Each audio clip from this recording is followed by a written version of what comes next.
अब तक आपने ऑन पैसिव के बारे में या सीईओ मिस्टर एस मुखारे के बारे में जो भी बातें सुना है, हो सकता है कि वह आपको झूठ लग रहा होगा। और यह इंसानी नेचर के कारण कभी कभी ऐसा होता है, क्योंकि हम जिससे उम्मीद लगाए रहते हैं उसके बारे में निगेटिव बातें सुनना पसंद नहीं करते हैं। वहीं इन बातों की सच्चाई जानने के लिए समझदार इंसान इसकी जांच पड़ताल करके इसका पता लगा लेते हैं कि आखिर इन बातों में कितना दम है, कितनी सच्चाई है।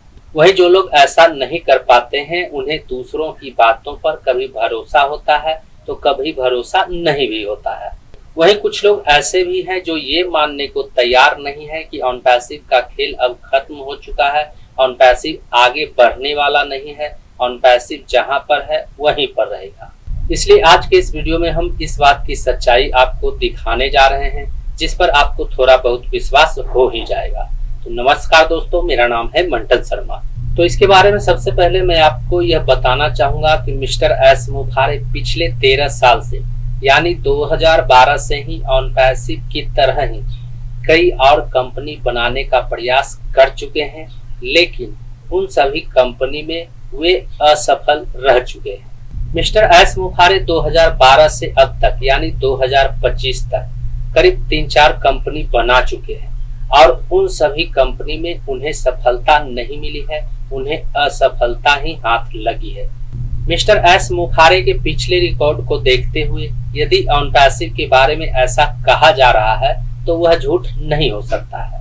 यहाँ पर देखिए लिखा हुआ है कि ऑन पैसिव एक टेक्नोलॉजी MLM का प्रयोग अपने प्रमोशन के लिए कर रही है, लेकिन कुछ समस्या ऑन पैसिव के साथ देखने को मिलती है।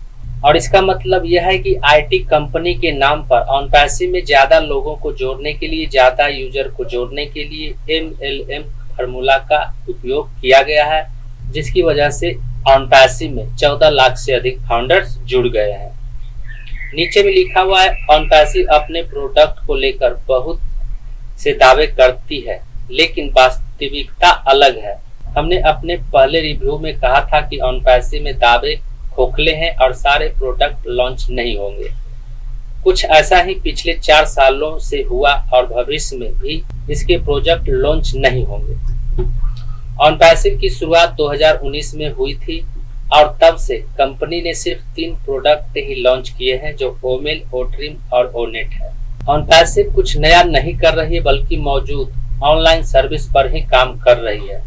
जीमेल जो मुफ्त है और गूगल का बेस्ट प्रोडक्ट है, उसके सामने ओमेल कुछ नहीं है। ऑन पैसिव की सर्विस को कोई क्यों अपनाएगा जब पहले ही बड़ी कंपनियां मुफ्त में बेहतर तरीके से वो सर्विस देती है। ऐसे में ऑन पैसिव इकोसिस्टम सिर्फ नाम का प्रोडक्ट है। एस मुखारे खुद को एक बड़ा आदमी बताते हैं, लेकिन इन्होंने पहले कई घोटाले किए हैं। यहाँ पर समझने वाली बात यह है कि यहाँ पर लिखा हुआ है कि एस मुखारे खुद को एक बड़ा आदमी बताते हैं, लेकिन इन्होंने पहले कई घोटाले कर चुके हैं। एस मुखारे ने 2012 में टेलेक्स फ्री की शुरुआत की थी, जो पोजी स्कीम थी, और अमेरिका सरकारी एजेंसी SEC ने इसे 2014 में बंद करवाया था।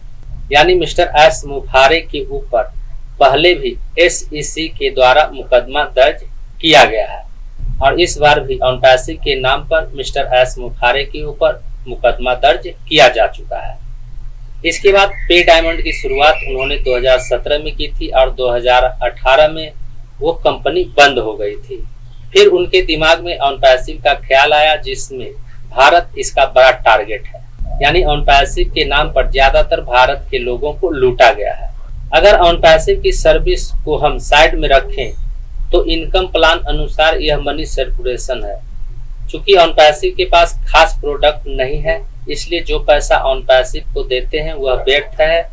इसमें लोगों का पैसा लोगों में घुमाया जाता है और यह एक पिरामिड स्कीम है। इसलिए ऑन पैसिव एक बड़ा मनी सर्कुलेशन घोटाला है। यानी यहाँ पर भी ऑन पैसिव और मिस्टर एस मुखारे के बारे में जो बातें लिखी गई है, जो बातें शेयर की गई है और जो बातें ऑन पैसिव के बारे में बताया जा रहा है, जो बातें मिस्टर एस मुखारे के बारे में बताया जा रहा है, वे दोनों बातें यहाँ पर मैच होता हुआ दिखाई दे रहा है। इसलिए जो लोग असमंजस में हैं, जिन लोगों को अभी भी यह बातें समझ में नहीं आ रहा है, उन्हें समझने की जरूरत है। उम्मीद करता हूँ इस वीडियो में दी गई जानकारी को आप अच्छी तरह से समझ गए होंगे। इस वीडियो से संबंधित यदि आपके मन में कोई सवाल है तो आप हमें नीचे कमेंट में पूछ सकते हैं।